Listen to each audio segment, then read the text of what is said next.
from start to finish, how long did it take to sort of plot and film the helicopter sequence at the end of Mission Impossible Fallout?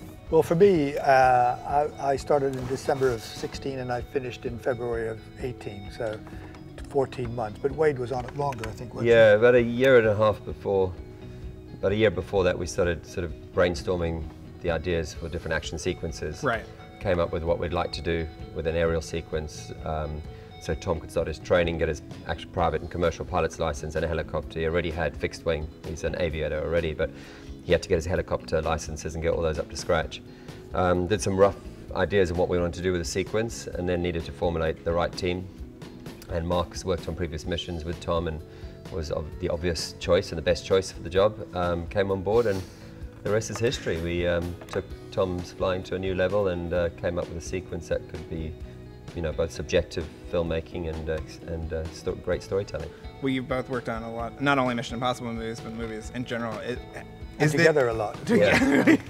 Is this the most difficult stunt that either of you has It's done? the most difficult helicopter sequence. Definitely. Yes, because of the challenge of it, you know, and the fact that we wanted to get an A-list actor in the cockpit flying on his own, which is unheard of. And make it exciting. Right. You know, it's so easy. Like if you do a fight in the desert or a mountain, you know, it's this big, vast landscapes that we're filming in.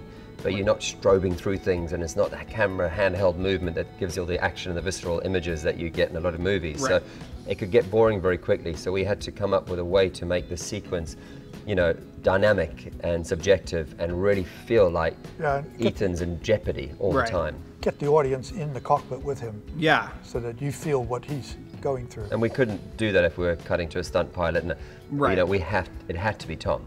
And Tom wanted to be Tom, but well, you know, it had to be Tom. I mean, he's obviously insane or heroic or a combination of the two. But I mean, when did you have to say, like, we can't? What was the limit of not allowing him to do something? I don't think there was a limit, and I don't think he's insane. I think he's just really well prepared. He's devoted, and he just loves doing these things. Yeah. And he genuinely loves it. It's not an ego. He just genuinely loves it. Like he's in the hangar all day. I'd come and visit Marc and the guys in the hangar, and Tom walked up to me the one day. I didn't recognize him. He's got like an old New York Yankees baseball cap on, or he had one of the hats on, the helicopter hats on, and he's just cruising around the machine, helping with the guys, and he just loves it. He's very passionate about it.